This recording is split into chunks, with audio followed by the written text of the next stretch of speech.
Real stories of werewolves, of dogmen from history, from your emails, illustrated and animated with the democratizing magic of machine learning AI. Welcome to Scary Stories. The Wolfwoman of Alabama and the Dogwoman of Wernersville. I was recently unable to work for a week due to an accident my cat got into, as some of you know. It's a long story. We're hoping to get his stitches taken out in a couple of days. Anyway, when this happened, I had some credits left from Audible, and since I couldn't take my eyes off the cat for a second to make sure it didn't tear the stitches out, I got myself an audiobook copy of this Godfrey book that I had never read before. I think it might be her final one, I'm not sure. It's from 2019. It's got some great werewolf and dogwoman stories in it, and I'd like to share some of that with you tonight. This is all true as far as anyone knows. I will be using some actual photos of locations and mixing in some recreations I made myself. I'll try to be clear which is which, using titles at the bottom when it's a recreation or actual. If you find this episode interesting, we do have a link in the description to pick up a copy of the book so that you can read it for yourself. It's called I Know What I Saw, and it's by the late great Godfrey, published in 2019. And if you use our link, the channel does make a small commission. Today we're going to take a trip back in history to a specific place in eastern Pennsylvania, where multiple people claim to have had experiences with some kind of a creature or creatures that one might describe as dogmen, or maybe as werewolves, or possibly as skinwalkers. Some of the stories in her book seem fairly straightforward, while others are harder to explain. This location is so spooky. It was rumored to be the site of a gruesome man's depraved, horrific taking of lives, but that was just a legend. However, then a real motorcycle gang actually ended the lives of two innocent people right nearby. You want to talk about cursed locations? I think you have to include the site of this demolished sanatorium in Wernersville, PA. In the early 1970s, dog-woman rumors started in Wernersville. What is a dog-woman? I'm not entirely sure, but people were scared. It was said that she lurked near South Mountain in the ruins of the Grandview Sanatorium. Now, to be clear, this was a sanatorium, not a sanitarium.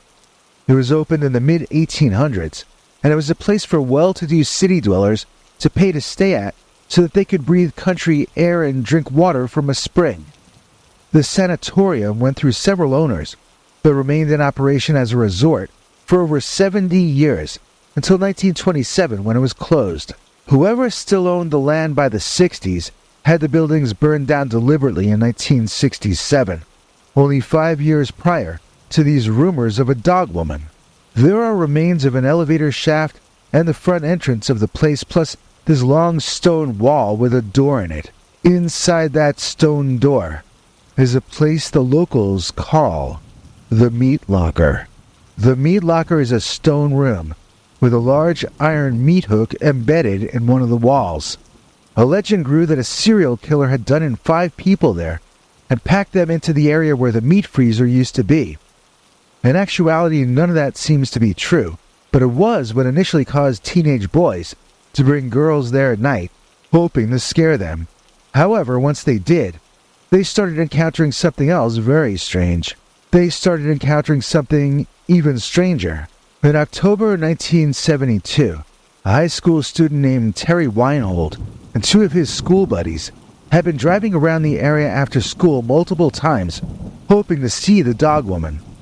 They decided they'd have better luck if they came back after dark, so that's what they did. When they got to the wall on Grandview Road, they slowed down to look inside the meat locker. That was when they heard something that sounded like the combination of a roar and a growl. One of them called out when he saw a creature not inside the chamber, but up on top of the wall. It was screaming at them, but before they could react, the creature leaped off the wall and onto the road with them. They were facing off against some sort of werewolf-type entity, and the boys were very scared. They yelled at the driver, who Godfrey calls A, to drive, and that is what A did. As they drove away, they could hear the large bipedal beast running after them on the road in the night. After they had gotten away, though, A decided he hadn't gotten a good enough look at the dogman or dogwoman, so he turned his green Chevy truck around, and over the protestations of the other two, he drove right back into the belly of the beast. They could actually hear the growling as they approached, and when one of them caught eyeshine, they got spooked and beat it out of there fast. They had one of those old-school flashlights that plugged into the cigarette lighter, and when he hit the gas, he lost control of the flashlight, which ended up banging against the outside of the cab while they sped out of that location. It seems there were a number of wild stories people in the region told in those days, but who knows which of them are true, if any. One person claims he entered the meat hook room and a hairy muscular arm, ending in claws, reached out of a hole in the wall and almost grabbed him. Pretty scary. But did it happen? Or was it just a fishtail? The witness Terry Weinhold told Linda Godfrey that he had heard older people talking of the dog woman since he was a kid, and that sightings allegedly went back to the 1920s. Had the place really been being haunted by the dog woman since it was closed down? The Wolfwoman of Mobile, Alabama. Now, a half year earlier, in April of 1971, people had reported a wolfwoman down in Mobile, Alabama. I believe we even had something about that on one of our previous episodes.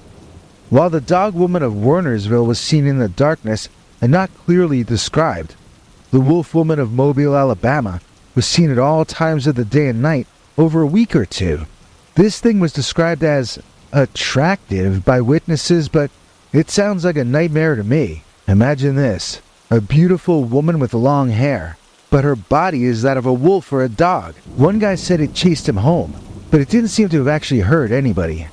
I can't imagine wanting to see it coming around, though, to be honest.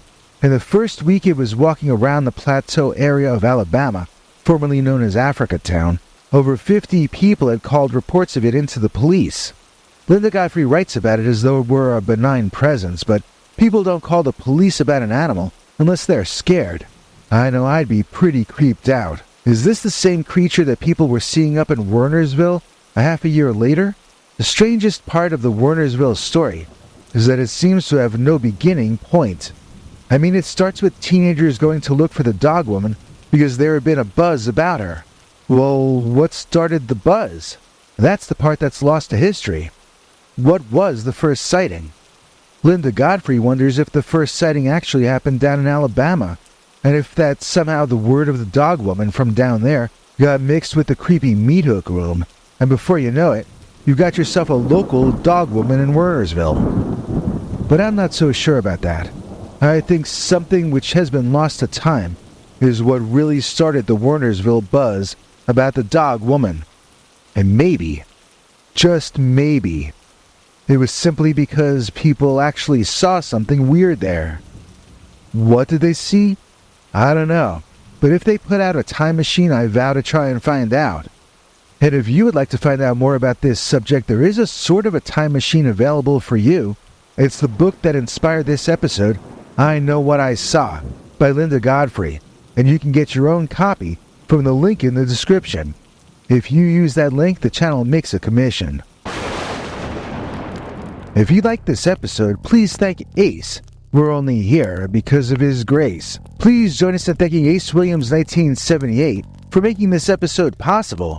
Ace got to see yesterday's all-new Secret Members Only episode, and so can you, if you listen to what our international TV spokesmongrel Henry Lee Dogman has to say about it. Hank? Thanks, Biggie.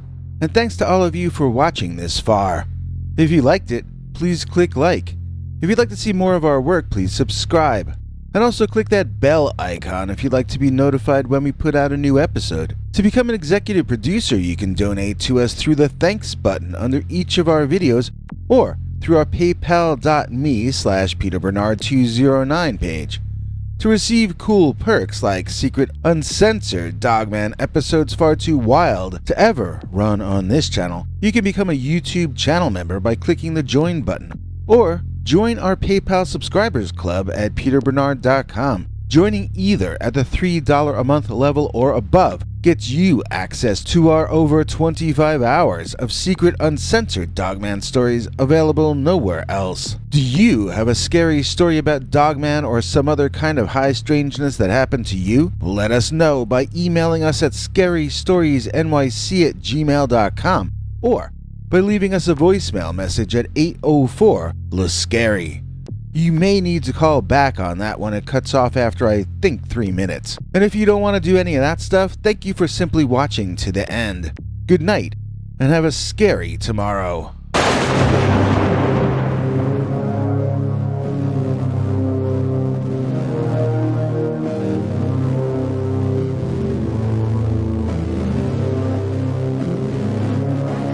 Come back for more scary stories.